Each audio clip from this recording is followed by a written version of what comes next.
Aisha Coleman had been married to Marcus for 6 years when the contraction started. It was a chilly February morning in Atlanta, and she had just made it through her 39th week of pregnancy. Marcus drove her to the hospital, not speaking much, his eyes glued to his phone. Aisha didn't mind. She was focused on the pain, on breathing, on staying strong for the little boy they had waited so long to meet. But what she didn't know was that Marcus hadn't come to see a birth. He came to deliver betrayal. They reached the hospital room, and nurses quickly got her settled. Between deep breaths and mounting pressure, Aisha saw Marcus walk over with an envelope. "What's this?" she asked weakly. He didn't meet her eyes. "Papers," he said. "Divorce." At first, she thought the pain had made her hallucinate. "What?" she whispered. "I can't do this anymore. I've met someone. You'll be better off," he said and walked out. Just like that, Aisha lay frozen, heartbroken, humiliated, and in labor. The nurses rushed in, unaware of what had just happened. She clenched her fists and screamed, not just from pain, but from being torn apart in every way. She gave birth to a baby boy, Isaiah, alone. No father's hand to hold. No celebratory photos. Just her bloodshot eyes and the soft cries of a newborn. When the nurse handed Isaiah to her, Aisha broke. "It's just us now," she whispered into his tiny ear. "But I promise you'll never feel alone." The next few days were a blur of recovery and paperwork. Marcus didn't come back. He didn't sign the birth certificate. And when Aisha returned home, her world had changed, silently and completely. Life after the hospital wasn't easy. Bills piled up. Aisha had been a part-time substitute teacher and now had to rely on government support. Nights were sleepless. Isaiah had colic and cried endlessly. Some days, Aisha felt like collapsing. But every time she looked at Isaiah's brown eyes, so much like hers, yet full of promise, she stood back up. She began working remote tutoring jobs at night when he slept. She'd read books on child development during the day and sang lullabies when her voice felt hoarse from exhaustion. Still, she poured love into every moment. When Isaiah turned 3, Aisha enrolled in nursing school. She had always loved science, and the flexible evening program at a local college allowed her to attend while her mother babysat. She aced every exam, every lab, even when Isaiah caught the flu and she missed a midterm. Her professors took notice. "You don't give up, do you?" one asked. "Not an option," she said. And she meant it. Failure wasn't a luxury she could afford. Not when Isaiah counted on her for everything. By the time Isaiah was 6, Aisha had graduated and secured a job at a hospital in downtown Atlanta. She worked the night shift and homeschooled Isaiah during the day. He was sharp, curious, and full of questions. "Mom, why don't I have a dad?" he asked one afternoon. Aisha paused. "Your dad made a choice, but so did I. I chose to love you with everything I had." Isaiah nodded, then hugged her tight. "Then you're enough." And in that moment, she knew he would grow up stronger than his father had ever been. Isaiah excelled in school. He read at a 9th grade level by 5th grade. He loved science, just like Aisha, and once said he wanted to become a doctor so moms don't have to cry alone in hospitals. Aisha's heart swelled with pride. He had no idea how much those words meant. She printed that quote and kept it taped inside her locker at work. It became her daily reminder of how far they had come and how much further they could go. One day, when Isaiah was 12, Aisha ran into Marcus at a gas station. He looked older, worn, and surprised to see her. "You look good," he said. Aisha just nodded. "This your car?" he asked, eyeing her Honda. "Yes. Paid off," she replied. "You doing okay?" he asked. "More than okay," she answered. Isaiah came out of the convenience store and saw him. "Who's that, Mom?" Aisha glanced at Marcus. "Just someone from the past." Marcus didn't say a word. He watched his son walk away, tall, confident, unfamiliar. High school came quickly, and Isaiah began winning science fairs across the state. He got into dual enrollment classes at Georgia Tech. Aisha rarely missed an event. She cheered louder than anyone at every awards ceremony, every speech. "She's more than a mom," Isaiah once told his mentor. "She's my reason." Aisha, hearing that later through a teacher, cried in her car.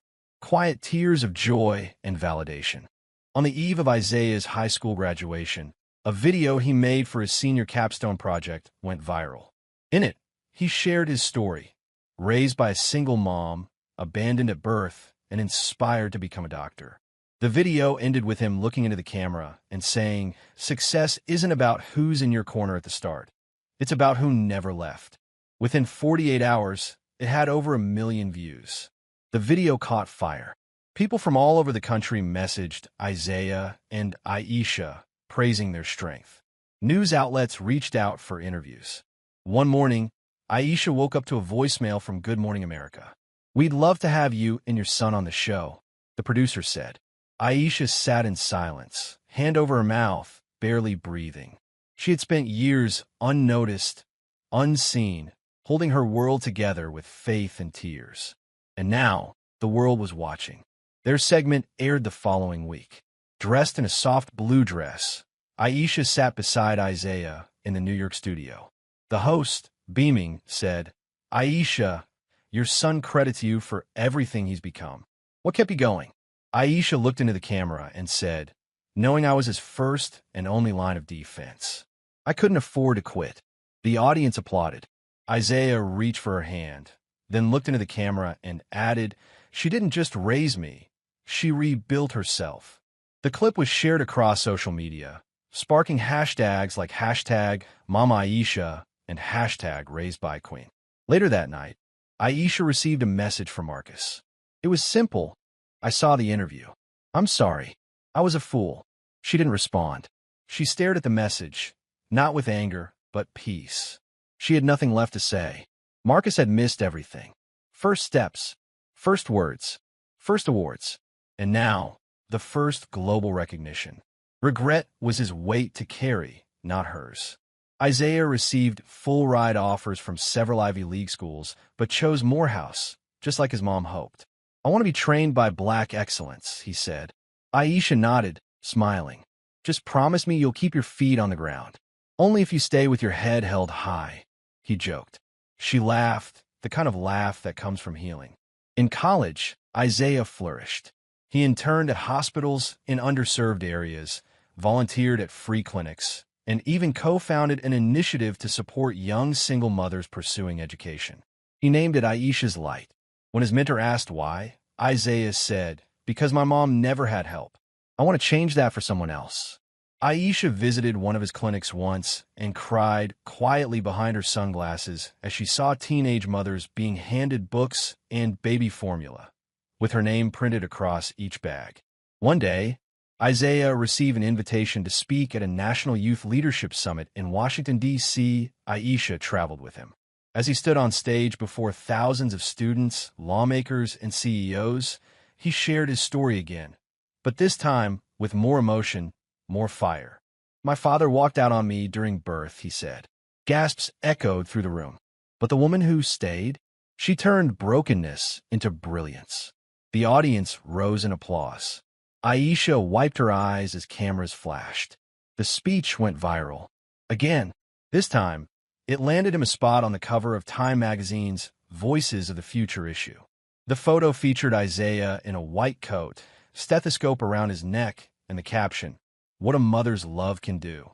When Aisha saw the issue at a grocery store, she bought 10 copies. Not out of vanity, but victory. Isaiah's senior year arrived, and with it, medical school acceptance letters. Harvard, Johns Hopkins, Stanford.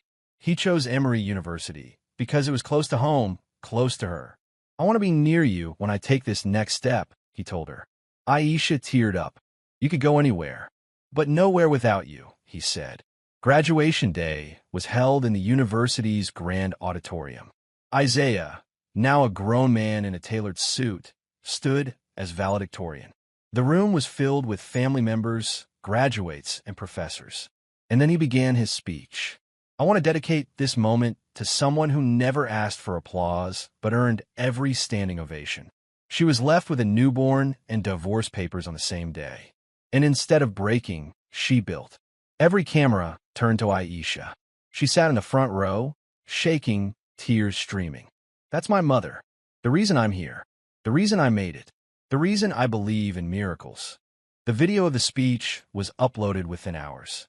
Again, it exploded. Mothers across America shared it, tagging Aisha and calling her a national treasure. Celebrities tweeted about her. Nonprofits offered her speaking engagements. Aisha, once a woman who cried into a pillow alone, now stood before packed auditoriums, reminding women that their pain wasn't the end, it was the beginning. One day, Isaiah came home with news. "They want me to join a global medical initiative for women's health," he said. "And I want you to come too." As the keynote speaker, Aisha chuckled. "Me? Speak internationally?" "Mom," he said softly, "you saved a life. Mine. And now the world needs to hear how."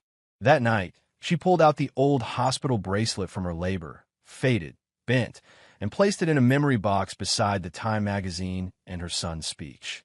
On stage in Geneva, Switzerland, with cameras, translators, and a full house, Aisha stood tall.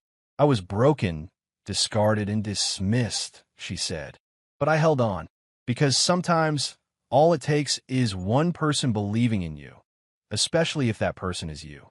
The crowd rose to their feet. Years passed. Isaiah became one of the most sought-after doctors in America, specializing in trauma surgery and community health. He opened clinics in underserved communities across the South. Aisha ran Aisha's Light full-time, helping thousands of single mothers find strength and support. One mother said, "You gave me hope when I had none." Aisha replied, "Someone did that for me once too." Marcus tried contacting Isaiah again, asking to meet. Isaiah declined. "Forgiveness isn't the same as relationship," he told his therapist. "I wish him well, but my life is already full." And he meant it. His mother had filled every void his father left. There was no resentment, only release. On the 25th anniversary of Isaiah's birth, Aisha stood in her backyard, surrounded by friends, family, and the team from her foundation. Isaiah gave a toast.